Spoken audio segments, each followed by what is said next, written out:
Hello students, આજે આપણે ધોરણ 11નો ચેપ્ટર નંબર 13ના લેક્ચર નંબર 6માં ટોપિક નંબર 13.5 એનું હેડિંગ છે પ્રકાશ પ્રક્રિયા શું છે. તો પ્રકાશ પ્રક્રિયા આપણને ખબર છે, પ્રકાશ સંશ્લેષણની ક્રિયાનો પ્રથમ તબક્કો છે. ચાલો તો એ સમજતા પહેલાં આપણે પ્રકાશ સંશ્લેષણની ક્રિયાનો થોડોક સાર સમજીએ. ચાલો તો પ્રકાશ સંશ્લેષણની ક્રિયામાં મુખ્ય તબક્કા બે છે. તો પ્રકાશ સંશ્લેષણની ક્રિયાનો પ્રથમ તબક્કો એ પ્રકાશ પ્રક્રિયા છે, ને પ્રકાશ સંશ્લેષણની ક્રિયાનો બીજો તબક્કો જે જૈવ સંશ્લેષણ તબક્કો છે.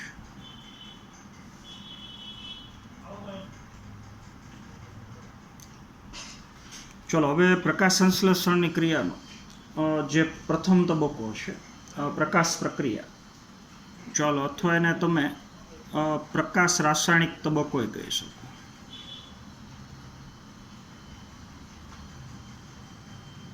ચાલો એનું બીજું નામ છે.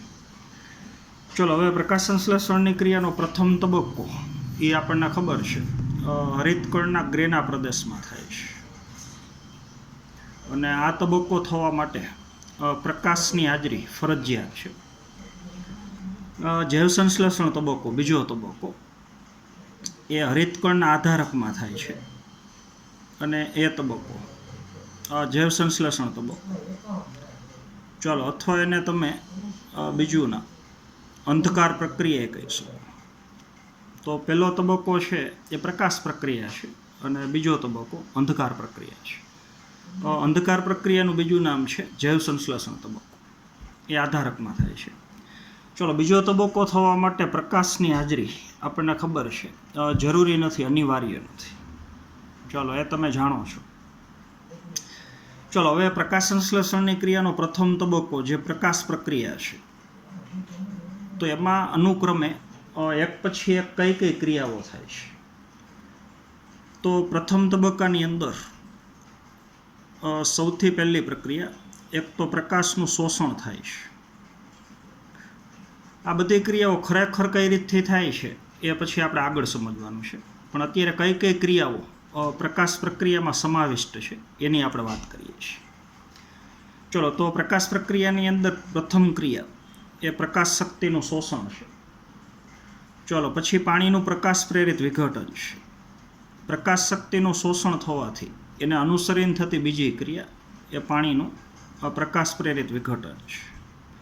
ફોટોલિસિસ ઓફ વોટર, પ્રકાશ શક્તિની મદદથી પાણીનું વિઘટન થવાની ક્રિયા. ચલો પ્રકાશ શક્તિની મદદથી પાણીનું વિઘટન થાય છે, જેના લીધે ઓક્સિજન એટલે કે O2નો ઉદ્ભવ થાય છે. આ જે ઓક્સિજન ઉદ્ભવે છે એ પાણીના વિઘટનથી ઉદ્ભવે છે, એટલે ત્રીજી ક્રિયા એ છે. ચલો હવે પાણીનું વિઘટન થવાથી O2નો ઉદ્ભવ તો થાય જ છે, ઓક્સિજનનો ઉદ્ભવ, પણ ઊંચી ઉર્જા ધરાવતા બે ઘટકોનું ભેગું નિર્માણ થાય છે. એક તો એટીપી બને છે, અને બીજું NADPH બને છે. તો આવી અગત્યની ચાર ક્રિયાઓ પ્રકાશનું શોષણ, પાણીનું વિઘટન, ઓક્સિજનનો ઉદ્ભવ અને ઉચ્ચ ઉર્જા મૂલ્ય ધરાવતા એટીપીના અણુ અને ભેગું NADPHનું નિર્માણ. તો આવી ક્રિયાઓ એ પ્રકાશ પ્રક્રિયામાં થાય છે. ચલો હવે પ્રકાશ પ્રક્રિયાની અંદર જે એટીપી અને NADPH સર્જાયેલા છે એનો ઉપયોગ થઈને થતો તબક્કો એટલે બીજો તબક્કો જૈવ સંશ્લેષણ તબક્કો.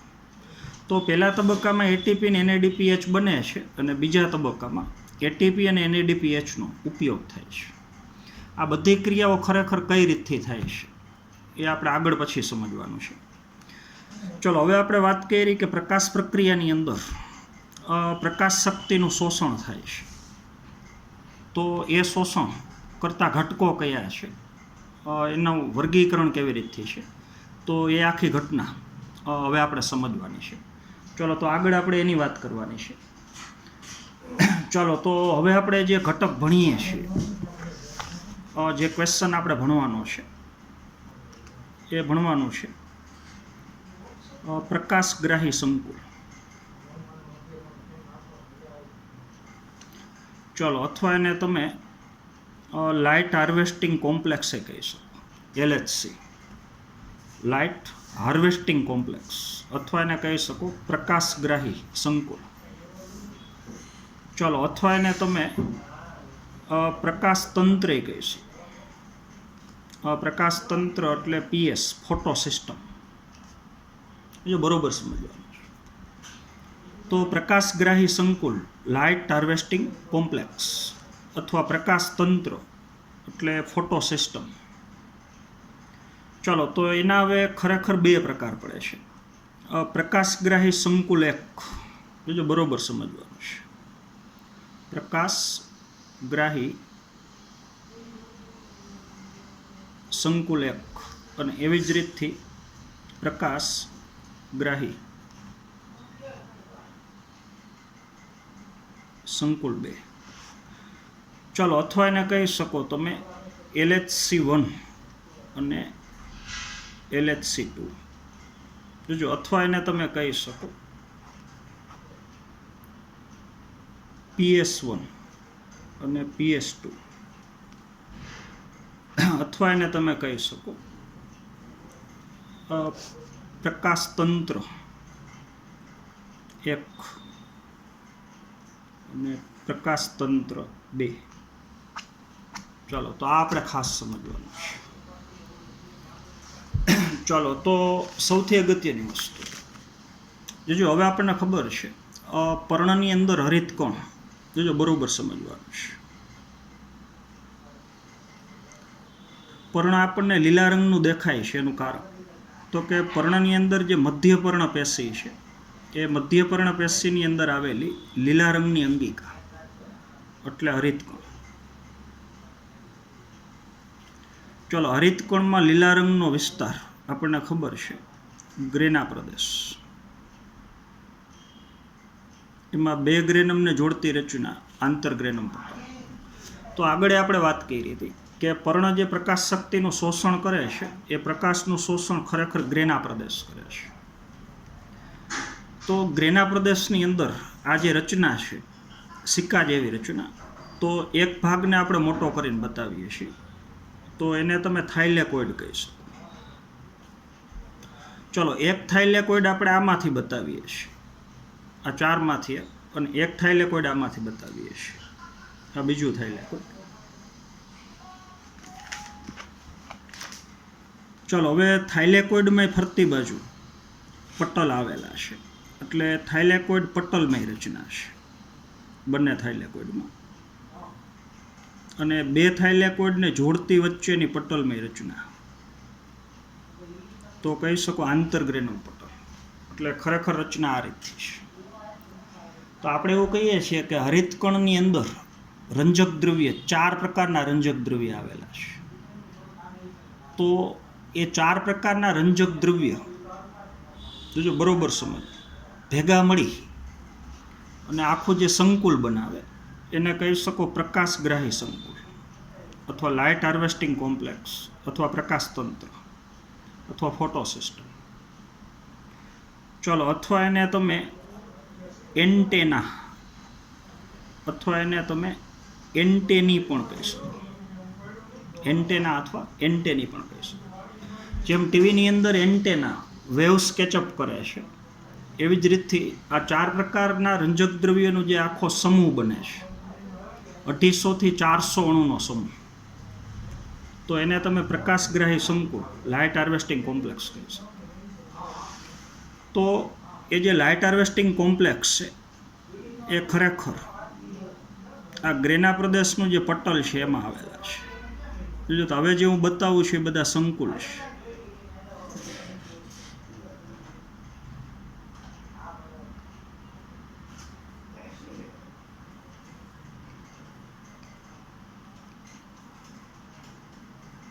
ચલો, બધાય સંકુલ પ્રોટીનથી આવરિત છે. આ એક એક ગોળ ભાગ એક એક સંકુલ છે. આ પહેલું સંકુલ, બીજું, ત્રીજું, ચોથું, પાંચમું, છઠ્ઠું. તો પ્રકાશગ્રાહી સંકુલ ઘણા બધા છે. તો જો એમાંથી હવે કોઈ પણ એક પ્રકાશગ્રાહી સંકુલ એ આપણે અહીંયા બાજુમાં મોટો કરીને બતાવીએ છીએ. ચાલો દાખલા તરીકે આ પ્રકાશગ્રાહી સંકુલ છે જે આપણે બતાવ્યું.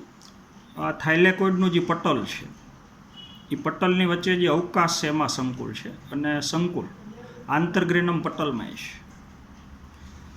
તો આ સંકુલની અંદર 4 પ્રકારના રંજક દ્રવ્ય છે. બીજું બરોબર સમજવાનું છે. ચલો એમાં એક અણુ ક્લોરોફિલ એનો છે જે આપણે ઘાટો કરીને બતાવીએ છીએ. તો ઘાટો કરીને જે અણુ બતાવ્યો છે એ ક્લોરોફિલ એનો અણુ છે. જે આખું સંકુલ છે એને આપણે પ્રકાશગ્રાહી સંકુલ કહીએ છીએ, લાઇટ હાર્વેસ્ટિંગ કોમ્પ્લેક્સ.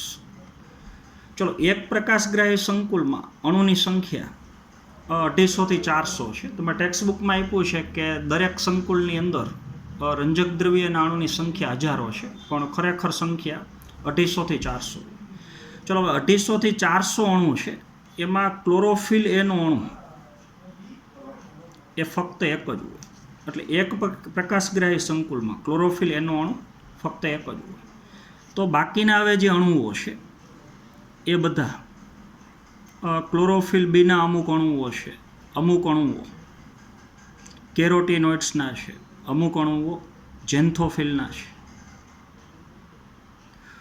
તો બાકીના જે 3 પ્રકારના રંજક દ્રવ્ય છે આપણને ખબર છે પરિણામમાં ટોટલ રંજક દ્રવ્ય 4 પ્રકારના છે. ક્લોરોફિલ એ છે, ક્લોરોફિલ બી છે, કેરોટીનોઇડ્સ છે અને ઝેન્થોફિલ.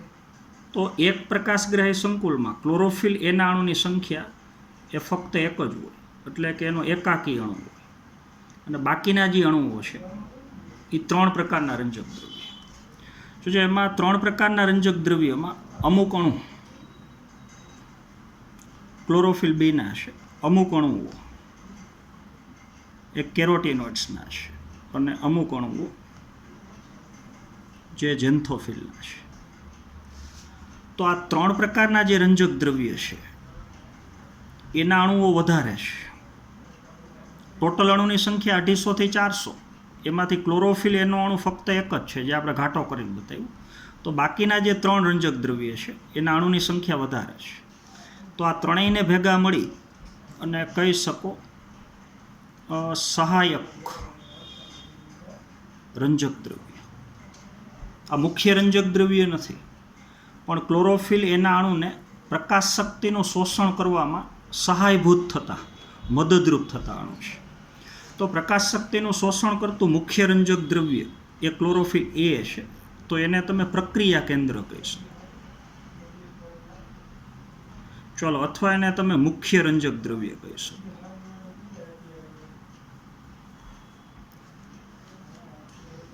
ચાલો, આ હવે તમારે ખાસ યાદ રાખવાનું છે. તો ફરીથી આપણને ખબર છે હરિતકણની અંદર ગ્રેના પ્રદેશ છે. તો ગ્રેના પ્રદેશમાં થાઇલેકોઇડ છે. એટલે ગ્રેના કયો કે થાઇલેકોઇડ, આમ તો બે વસ્તુ એક જ થઈ. તો ગ્રેનાના પટલમાં અથવા થાઇલેકોઇડના પટલમાં જે આ સંકુલ બતાવ્યા છે એ રંજક દ્રવ્ય તંત્ર છે. આ એક રંજક દ્રવ્ય તંત્રમાં અણુની સંખ્યા 250 થી 400 છે. આપણે એકમાં બતાવીએ છીએ એવું બધાની અંદર.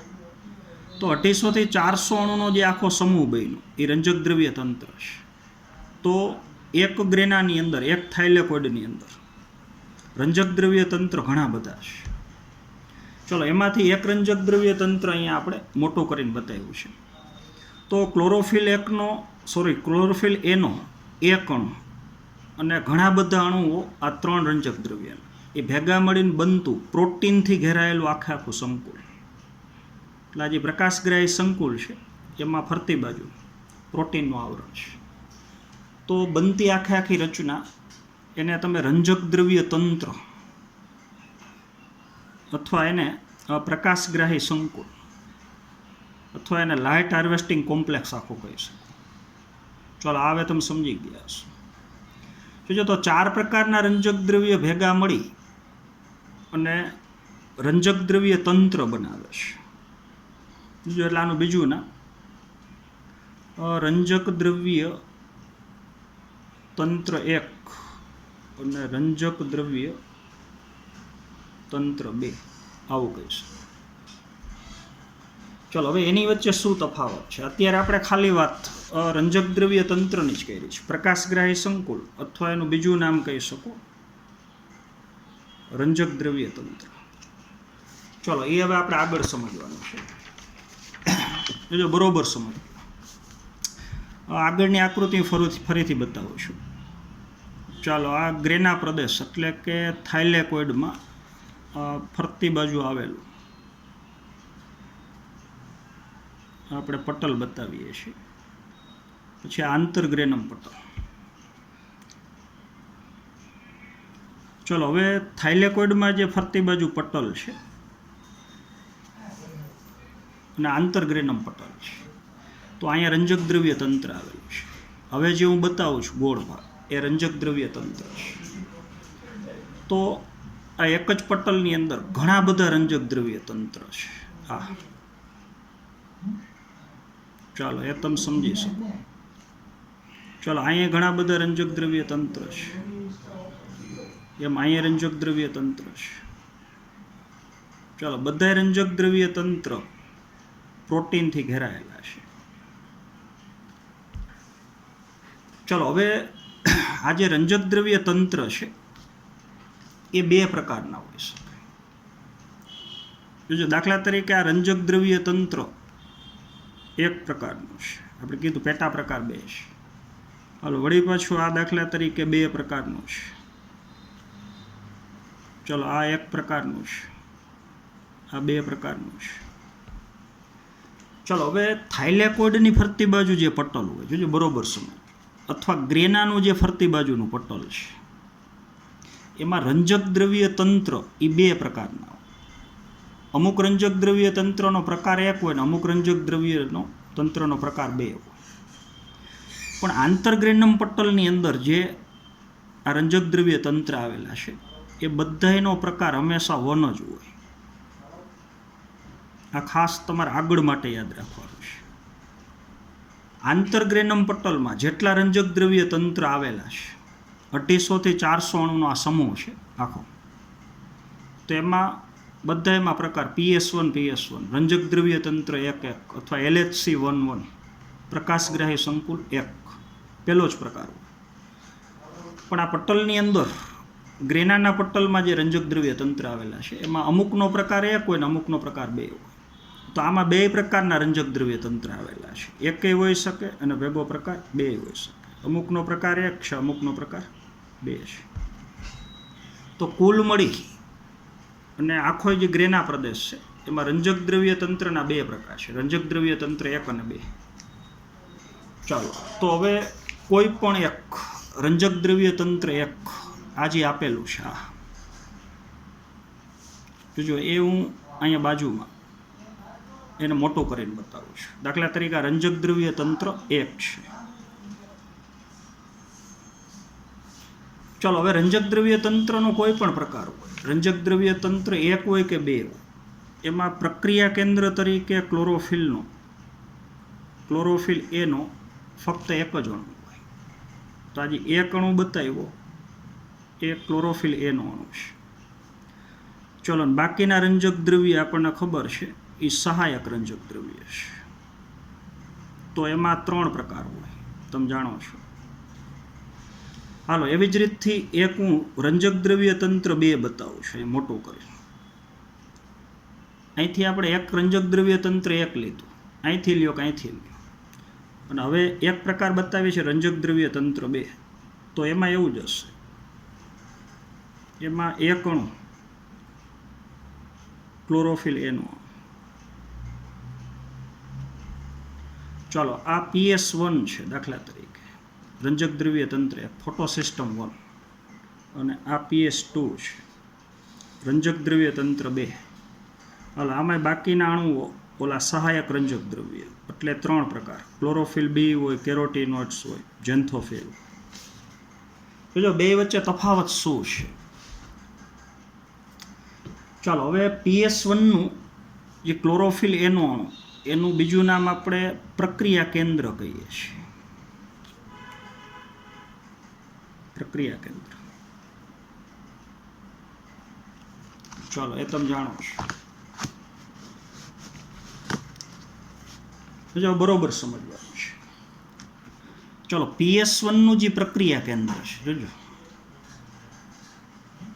PS1 કેમ કહેવાય તો કે જે રંજક દ્રવ્ય તંત્રના, બરોબર સમજવાનું છે, આ એક રંજક દ્રવ્ય તંત્ર છે, એટલે જે રંજક દ્રવ્ય તંત્રના પ્રક્રિયા કેન્દ્રમાં આવેલો ક્લોરોફિલ એનો જોજો એ ઉત્તેજિત થશે, પણ એના ઉપર જ્યારે 700 નેનોમીટર તરંગ લંબાઈ ધરાવતો પ્રકાશ પડે ત્યારે તો જે પ્રક્રિયા કેન્દ્રનો ક્લોરોફિલ એનો અણુ 700 નેનોમીટર તરંગ લંબાઈ ધરાવતા પ્રકાશથી ઉત્તેજિત થતો હોય, વધુમાં વધુ આ પ્રકાશનું શોષણ કરતો હોય અને પોતાના ઇલેક્ટ્રોન મુક્ત કરતી, જો બરોબર સમજવાનું છે.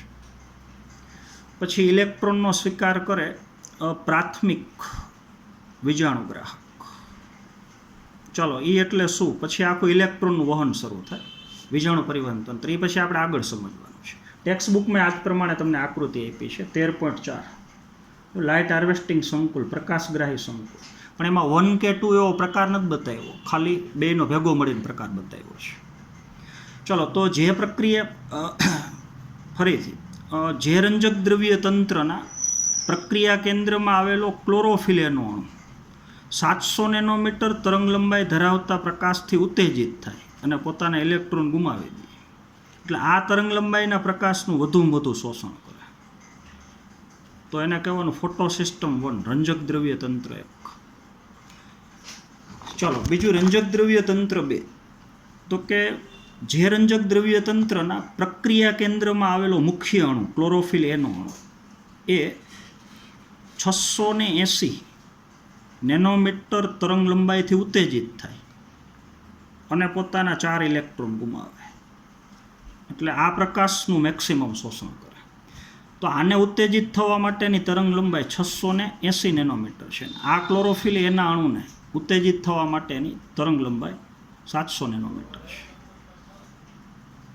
ચાલો તો PS1 નું બીજું નામ તમે P700 કહી શકો તરંગ લંબાઈ ઉપરથી, અને PS2 નું બીજું નામ P680 કહી શકો તરંગ લંબાઈ ઉપરથી. આ તમે સમજી ગયા હશે. ચાલો આમાં ઇલેક્ટ્રોનનો સ્વીકાર એ કરશે પ્રાથમિક વિજાણુગ્રાહક, પછી ઇલેક્ટ્રોન આગળ વિજાણુ પરિવહન તંત્રમાંથી પસાર થાય, એ બધું પછી આપણે આગળ સમજવાનું છે. તો પ્રકાશ સંશ્લેષણની ક્રિયા માટે જે પ્રકાશ શક્તિની જરૂર છે એ પ્રકાશ શક્તિનું શોષણ ખરેખર રંજક દ્રવ્ય તંત્ર કરે છે, પણ એ રંજક દ્રવ્ય તંત્ર 2 પ્રકારના છે, અને 2 પ્રકાર આપણે પાડ્યા છે. બેના પ્રક્રિયા કેન્દ્રમાં આવેલો ક્લોરોફિલ એનો અણુ એ અલગ અલગ તરંગ લંબાઈના પ્રકાશથી ઉત્તેજિત થાય છે. ચાલો આ તમે સમજી ગયા છો. ચાલો હવે આજુબાજુમાં જે બાકીના રંજક દ્રવ્ય છે, જોજો બેયની અંદર આપણે ભેગી મળીને વાત કરીએ છીએ, તો એ બધા સહાયક રંજક દ્રવ્ય છે. તો આમાં અમુક અણુઓ ક્લોરોફિલ બેના છે, આપણે બે માટે ભેગી વાત કરીએ છીએ. અમુક અણુઓ જેન્થોફિલના છે, અમુક અણુઓ કેરોટીનોઇડ્સના છે, તો આને આપણે સહાયક રંજક દ્રવ્ય કહીએ છીએ. તો જેમ ક્લોરોફિલ એના અણુ ઉપર પ્રકાશ શક્તિ આપાત થાય, જોજો બરોબર સમજો, ક્લોરોફિલ એના અણુ ઉપર પ્રકાશ શક્તિ આપાત થાય તો ક્લોરોફિલ એનો અણુ એ આ તરંગ લંબાઈનું જ શોષણ કરે, તો બાકીનો પ્રકાશ જે રંજક દ્રવ્ય ઉપર પડ્યો હોય, આ બધા ઉપર અલગ અલગ રંજક દ્રવ્ય, તો એ બધા રંજક દ્રવ્ય પોતે જે પ્રકાશ શક્તિનું શોષણ કરે, જોજો એનું શોષણ કરી અને પ્રકાશ શક્તિને ક્લોરોફિલ એ તરફ કેન્દ્રિત કરે, એટલે બાકીના રંજક દ્રવ્ય શોષેલી પ્રકાશ શક્તિ પણ એ છેલ્લે ક્લોરોફિલ એના અણુને મળે, એટલે આને પ્રાપ્ત થતી શક્તિનું પ્રમાણ વધી જાય. ચલો એટલે ઉત્તેજિત થઈ અને 4 ઇલેક્ટ્રોન મુક્ત કરતી. તો મુખ્યત્વે પ્રકાશ શક્તિનું શોષણ એ ક્લોરોફિલ એનો અણુ કરે છે, એટલે આપણે એને પ્રક્રિયા કેન્દ્ર કહીએ છીએ. પણ બાકીના રંજક દ્રવ્યએ જે પ્રકાશ શક્તિનું શોષણ કર્યું છે એ પ્રકાશ શક્તિ પણ ક્લોરોફિલ એના અણુ તરફ કેન્દ્રિત થાય છે. તો બાકીના રંજક દ્રવ્યએ જે પ્રકાશ શક્તિનું શોષણ કર્યું હોય, જો બરોબર સમજો, એની તરંગ લંબાઈ ટૂંકી હોય તો એ તરંગ લંબાઈને વધારી દે આ રંજક દ્રવ્ય, અને પછી પ્રકાશ શક્તિને ક્લોરોફિલ એ તરફ કેન્દ્રિત કરે. તો એ બધા રંજક દ્રવ્યને આપણે સહાયક રંજક દ્રવ્ય કહીએ છીએ. ચલો, તો આખો ક્વેશ્ચન તમે સમજી ગયા હશો. તો ટેક્સ્ટ બુક પ્રમાણે હું આખું રીડ કરું છું. ચલો, ઉપરનો પેરેગ્રાફ જે આપણે છોડ્યો હતો આગળના પીરિયડમાં, એ પણ આપણે ભેગું રીડ કરીએ છીએ. ચલો, તો આપણે જોઈએ કે તે કેવી રીતથી થાય છે, એટલે કે રંજક દ્રવ્યો ભેગા મળી અને પ્રકાશ શક્તિનું શોષણ કેવી રીતથી કરે છે. ચલો, ક્લોરોફિલ એ પ્રકાશનું શોષણ કરનાર એ મુખ્ય રંજક દ્રવ્ય છે, ક્લોરોફિલ એ. ચાલો, છતાં પણ થાઇલેકોઇડમાં રહેલા અન્ય રંજક દ્રવ્ય જેવા કે ક્લોરોફિલ બી છે, ઝેન્થોફિલ અને કેરોટીનોઇડ્સ, કે જેઓને આપણે સહાયક રંજક દ્રવ્ય કહીએ છીએ. ચાલો, તેઓ પણ પ્રકાશનું શોષણ કરે છે, પણ પોતાએ જે પ્રકાશનું શોષણ કર્યું હોય એ બધી ઉર્જા છેલ્લે ક્લોરોફિલ એના અણુને મળે છે. ચાલો, શોષણ પામેલ ઉર્જાને ક્લોરોફિલ એ તરફ સ્થળાંતરિત કરે છે આ બધા રંજક દ્રવ્ય. તો જો વાસ્તવમાં તે રંજક દ્રવ્ય, એટલે આ સહાયક રંજક દ્રવ્ય, એ બે કાર્ય કરે છે.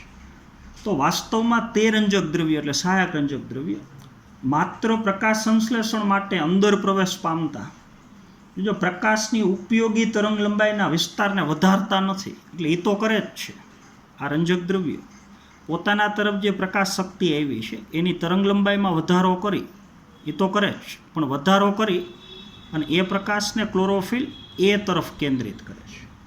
ચાલો, પરંતુ ક્લોરોફિલ એને જો ફોટો ઓક્સિડેશનથી બચાવે છે, કારણ કે ટૂંકી તરંગ લંબાઈવાળા કિરણો હોય તો એમાં શક્તિનું પ્રમાણ વધારે હોય. જો બરોબર સમજો, જો આ સહાયક રંજક દ્રવ્ય ન હોય તો એ બધો પ્રકાશ સીધો ક્લોરોફિલ એ ઉપર પડે, તો ક્લોરોફિલ એના અણુનું વિઘટન થઈ જાય.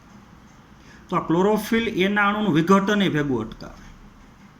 તો પહેલાં પ્રકાશ આની ઉપર પડે ટૂંકી તરંગ લંબાઈવાળો, એટલે એની તરંગ લંબાઈ વધી જાય અને પછી પ્રકાશ આની ઉપર કેન્દ્રિત થાય.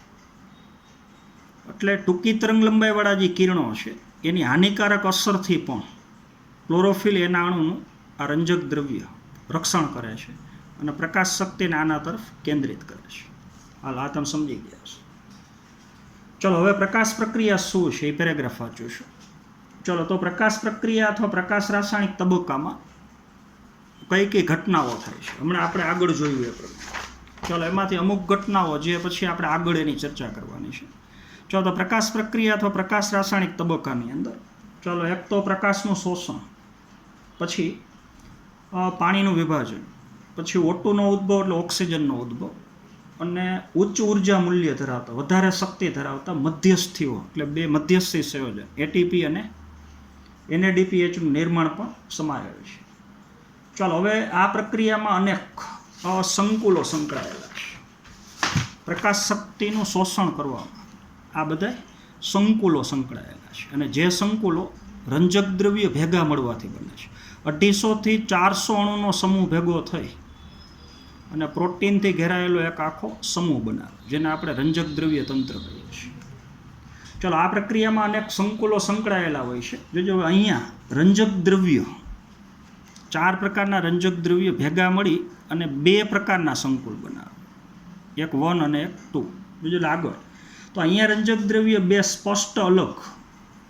જો હવે પ્રકાશ રાસાયણિક લાઇટ હાર્વેસ્ટિંગ કોમ્પ્લેક્સ એટલે કે પ્રકાશગ્રાહી સંકુલ અથવા એને LHC હાલો, અથવા એને રંજક દ્રવ્ય તંત્ર 1 ફોટો સિસ્ટમ 1 PS1 અને રંજક દ્રવ્ય તંત્ર 2 એટલે કે ફોટો સિસ્ટમ 2 PS2 કહીશું.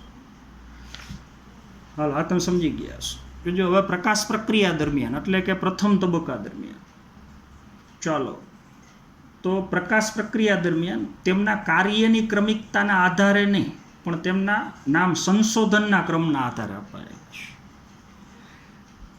પ્રકાશ પ્રક્રિયા પહેલો તબક્કો થતો હોય ત્યારે પહેલાં આ તંત્ર કાર્ય કરે ને પછી આ, તો કાર્ય ઉપરથી ક્રમ ન થાય પણ સંશોધન ઉપરથી ક્રમ આપ્યા છે. વૈજ્ઞાનિકોએ જ્યારે સંશોધન કર્યું ત્યારે પહેલું સંશોધન આનું થયું રંજક દ્રવ્ય તંત્ર 1 અને પછી સંશોધન આનું થયું રંજક દ્રવ્ય તંત્ર 2. ચલો તો બે વૈજ્ઞાનિકો ત્યાં તમારા નામ લખવાના છે. ઇમર્સન અહીં લખું છું વૈજ્ઞાનિકોના નામ. ઇમર્સન અને બીજો વૈજ્ઞાનિક છે આર્નોલ્ડ.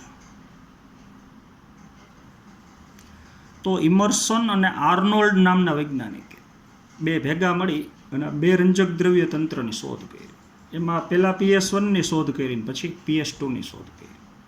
એટલે સંશોધનના ક્રમ ઉપરથી એના નામ આપ્યા છે PS1 ને PS2.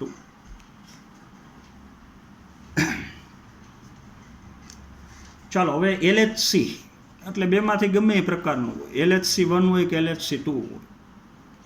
ચાલો પ્રોટીનથી અનુબંધિત એટલે ફરતી બાજુ પ્રોટીનનું આવરણ છે અને અંદર 250 થી 400 અણુ એ રંજક દ્રવ્યના છે અંદર. ચલો પ્રોટીનથી અનુબંધિત હજારો રંજક દ્રવ્યના અણુથી બનેલું હજારો રંજક દ્રવ્ય એ રાખવાનું છે પણ એરો મારીને લખવાનું 250 થી 400. ચલો પ્રત્યેક ફોટો સિસ્ટમમાં એટલે પ્રકાર 1 હોય કે 2 હોય બેયની અંદર ચાલો બધા રંજક દ્રવ્ય હાજર હોય છે બે રંજક દ્રવ્ય તંત્રમાં. આમાંય પ્રકાર 4 હોય ને આમાંય પ્રકાર 4 હોય. ચલો સિવાય કે ક્લોરોફિલ એનો એક જ અણુ હોય છે બે રંજક દ્રવ્ય તંત્રમાં. ક્લોરોફિલ એનો એક જ અણુ હોય તો બાકીના બધા અણુઓ જે 250 થી 400 છે એ સહાયક રંજક દ્રવ્ય. ચલો જે પ્રકાશગ્રાહી સંકુલ એટલે કે LHCનું નિર્માણ કરે છે અને જેનું બીજું નામ ચાલો એન્ટેની કે એન્ટેના પણ કહી શકો. વાતાવરણમાંથી સીધી પ્રકાશ શક્તિ ત્યાં કેન્દ્રિત થાય એન્ટેનાની જેમ ત્યાં પ્રકાશ શક્તિ ગ્રહણ થાય છે એટલે એની એન્ટેની અથવા એન્ટેના પણ કહી શકો. ચલો હવે આ રંજક દ્રવ્ય કણો વિવિધ તરંગ લંબાઈના પ્રકાશનું શોષણ કરી અને પ્રકાશ સંશ્લેષણને વધારે કાર્યક્ષમ બનાવવામાં મદદરૂપ થાય છે. ચલો તો ક્લોરોફિલ એનો એકાકી અણુ બે રંજક દ્રવ્ય તંત્ર. ક્લોરોફિલ એનો એક જ અણુ એકાકી અણુ પ્રક્રિયા કેન્દ્ર તરીકે વર્તે છે. જો બંને ફોટો સિસ્ટમમાં પ્રક્રિયા કેન્દ્ર અલગ અલગ હોય. આનો ક્લોરોફિલ એનો અણુ નાનો એ અલગ અલગ હોય. આ 700 નેનોમીટર તરંગ લંબાઈનું શોષણ કરે, આ 680. ચલો હવે PS1ની વાત કરીએ તો PS1ના પ્રક્રિયા કેન્દ્ર તરીકે આવેલો ક્લોરોફિલ એનો અણુ એ 700 નેનોમીટર તરંગ લંબાઈ સર્વોચ્ચ માત્રામાં શોષણ કરે. આ 700 નેનોમીટર તરંગ લંબાઈ છે એની સર્વોચ્ચ માત્રામાં વધુમાં વધુ શોષણ કરે ત્યારે એકદમ ઉત્તેજિત થઈ જાય. ચલો આથી તેને P700 કહી શકો PS1ની જગ્યાએ, બીજું નામ P700 કહી શકો. ચલો પણ જો PS2ની વાત કરીએ તો PS2ના પ્રક્રિયા કેન્દ્રમાં એટલે PS2માં તે એટલે ક્લોરોફિલ એનો એ 680 નેનોમીટર તરંગ લંબાઈએ સૌથી વધુ પ્રકાશ શક્તિનું શોષણ કરે. ચલો નાથી તેને P680 અથવા PS2 કહી શકો. ચલો ફોટો સિસ્ટમ એટલે ગુજરાતીમાં કહી શકો પ્રકાશ તંત્ર. PS એટલે ફોટો સિસ્ટમ. ચલો હવે આ બધી વસ્તુ તમે સમજી ગયા હશો. ચલો હવે ટેક્સ્ટ બુકની અંદર જે તમને આકૃતિ આપી છે ચલો એમાં ફોટોન આપ્યું છે તો ફોટોન એટલે પ્રકાશ. પ્રકાશ પહેલાં રંજક દ્રવ્ય તંત્ર ઉપર આપાત થાય છે. ચલો બાકીના રંજક દ્રવ્ય જે પ્રકાશ શક્તિ શોષણ કરી હોય જે ધીમે ધીમે ધીમે ધીમે આ પ્રક્રિયા કેન્દ્ર ક્લોરોફિલ એના ઉપર છેલ્લે કેન્દ્રિત થઈ જાય. હાલો એટલે એમાંથી ઇલેક્ટ્રોન મુક્ત થાય અને એનો સ્વીકાર કરે પ્રાથમિક વિજાણુગ્રાહક. આ બધી વાત પછી આપણે આગળ સમજશું. આ બાકીના બધે રંજક દ્રવ્યના અણુઓ એટલે રંજક દ્રવ્યના અણુ એટલે એની આ 3 પ્રકાર સહાયક રંજક દ્રવ્ય. ચલો તો આજના પીરિયડમાં આપણે અહીંયા સુધી રાખશું. તો આવતા પીરિયડથી હવે આપણે પ્રકાશ સંશ્લેષણની ક્રિયાનો ખરેખર આપણે અભ્યાસ શરૂ કરવાનો છે. આખી પ્રક્રિયા કઈ રીતે થાય છે. ચલો તો આજના પીરિયડમાં આપણે અહીંયા સુધી રાખશું. Thank you.